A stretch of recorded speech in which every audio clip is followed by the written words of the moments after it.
the New Age is really picking up over here, and all those teachings they promote a plant-based diet, and I was intrigued by the wisdom, so that's how the interest into this diet and this lifestyle caught my eye, and I had some pretty bad experiences with it, and I think that I it was all because of the influence of philosophy that was being promoted heavily over here, and it's pretty much spreading. And when I say philosophy, I'm referring to like the New Age movement, and you got philosophy, you got these Eastern non-theistic religions, and you got the New Age, and they're just trying to come all together.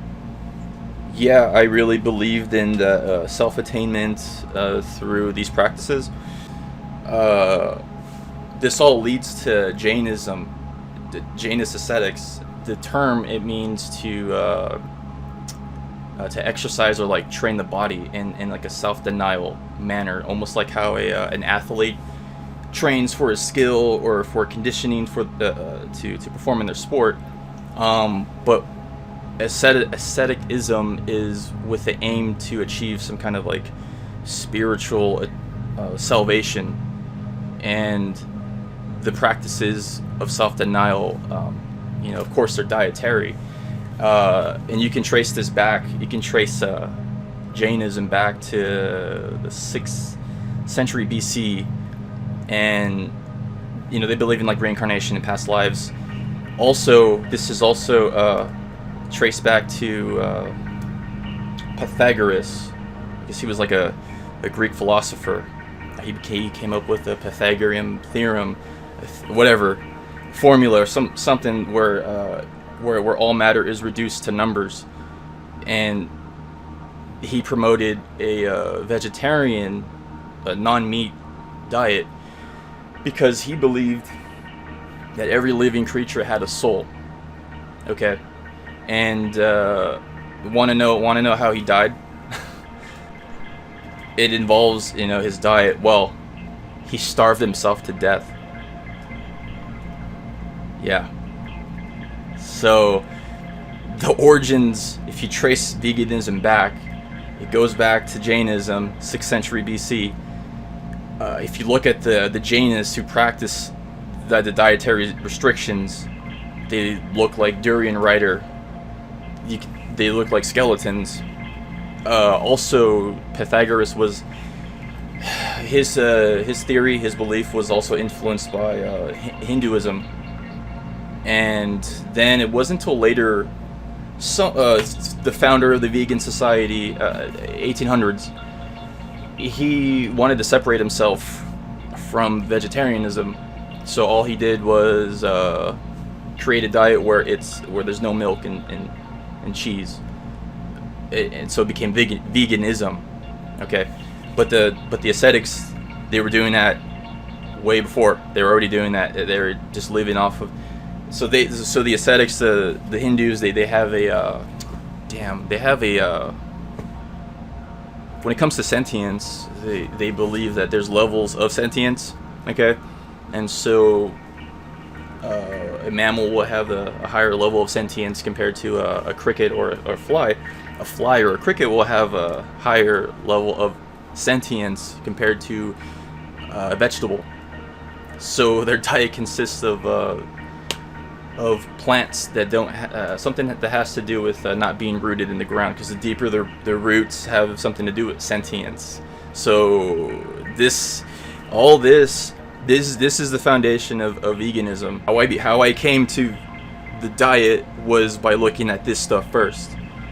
And I actually went, because there's a huge community over here where I live, and I talked to a few people. One of them led me to a Jainist temple, and I showed up, and I showed up, and I was interested in their work, and I wanted to know the truth. And they're the guys who, they believe that when you breathe air, like when your breath makes contact with the air around you, that you're killing beings. that these microscopic organisms have sentience. So that's why they wear, some of the nuns, they'll wear something to cover their mouth, so they can limit the amount of microbes that they are killing with their breath. So when I went, when I went to that temple, they had their mouths covered, and when they would talk, they would cover their mouths. Yeah. And then you know what they told me? They said, "Yeah, you might want to come back later." So I never came back. Yeah, and then you got a lot of people over here that are evangelizing the Krishna cult, okay? And then the founder of that, this dude, the founder of the Krishna cult, you heard of Vishnu, the dude with the 4 arms? Okay, so Krishna is an avatar of Vishnu, so he has 2 arms. But I think he's like blue and Vishnu's green, whatever. And so they worship cows, you know. And the founder, the guy who interpreted the Rig Vedas in his own manner, who started this cult, I don't know his name. This guy, he has, I think, 6 or 7 children and a wife in India. He abandoned his family to come over here and start a cult, and never talked to them ever since. So it's pretty ethical, right? You got a lot of vegans who are atheists, and so they're pretty angry already, and they're gonna sit here and tell you that you're wrong for consuming animal flesh. So what they're doing is using they're critiquing you in a with Christian morals while being atheist.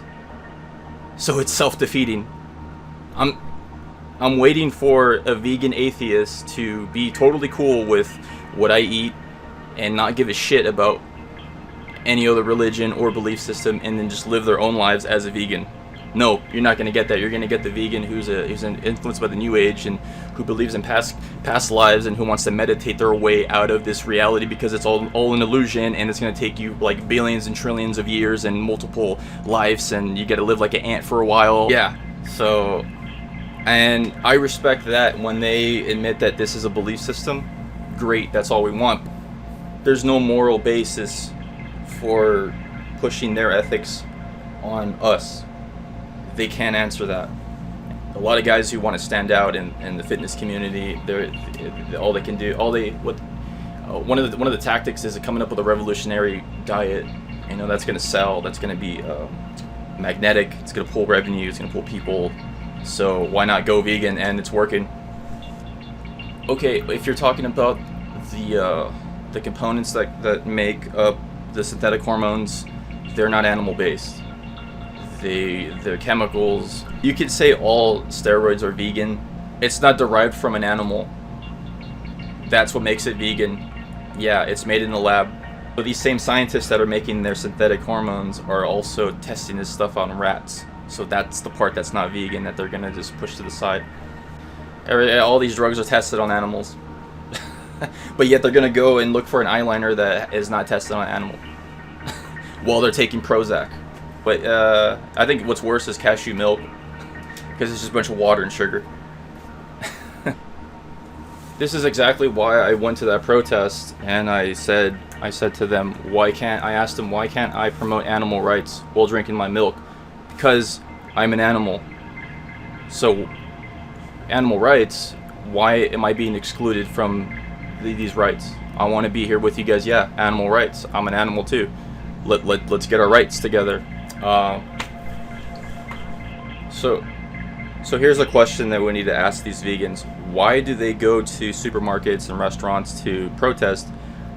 Why don't they go to a tribe and protest their practices? And I didn't have my first hamburger till I was like 7. I didn't eat anything. The only thing I had was chicken when I was a kid. But my diet consists of... I had a bad experience. We went to me and my family, we went out to a barbecue place, And I didn't know how this food was made. No one told me, like, it's from cows and stuff.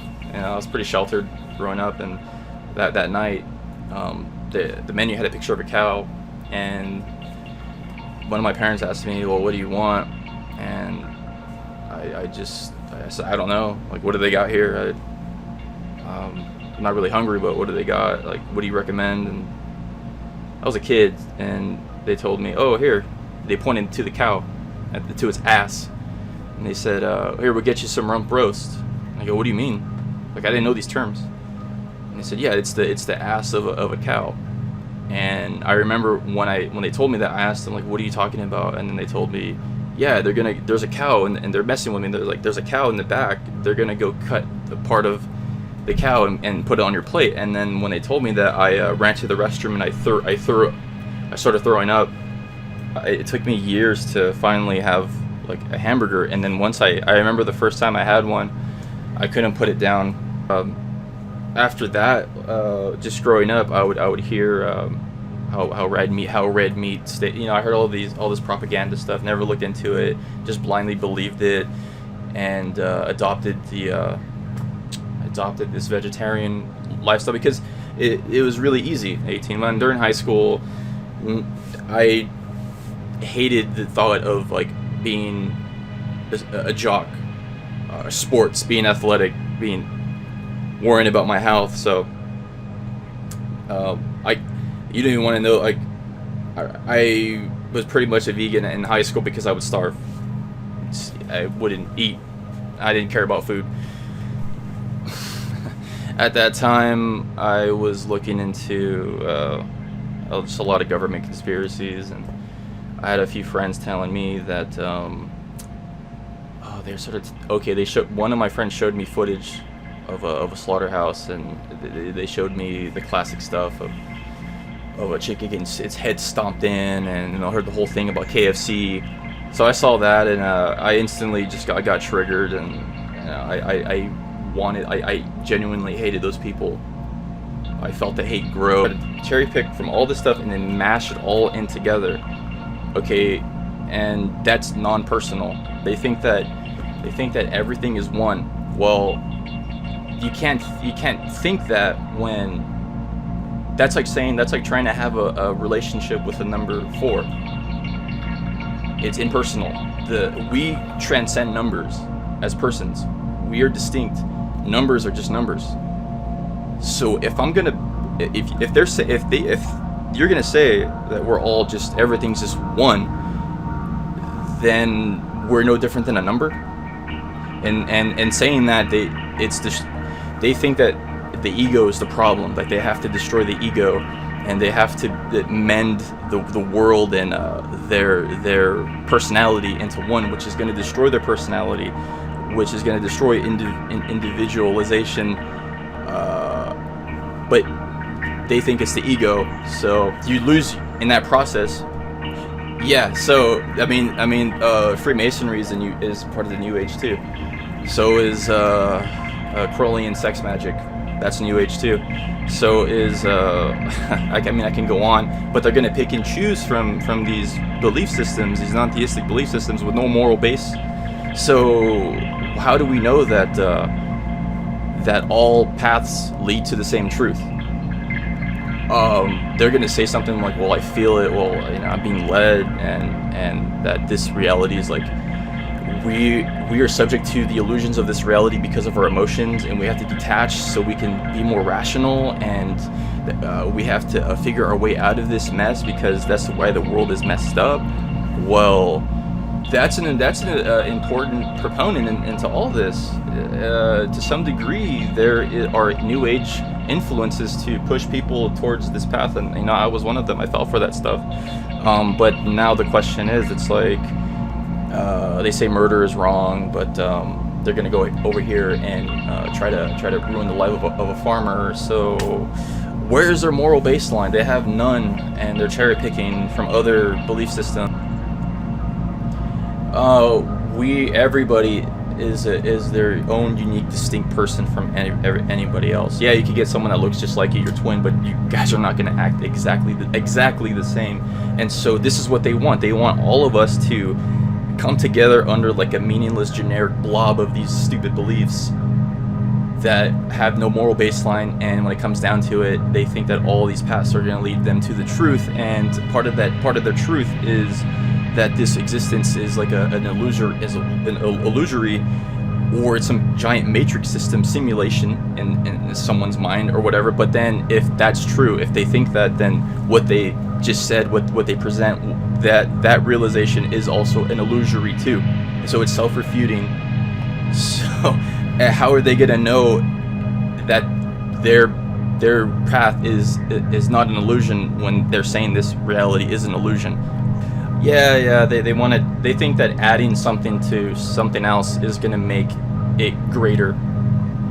So they're trying to pile up all these beliefs, all these practices, all of these rituals when it comes down to it, and it's basically a giant death cult that's trying to depopulate. So I guess my whole conclusion of what I've come across is that veganism is a dietary non-theistic religion. We can go over like every cult, and they've always pushed some kind of plant-based diet on their followers.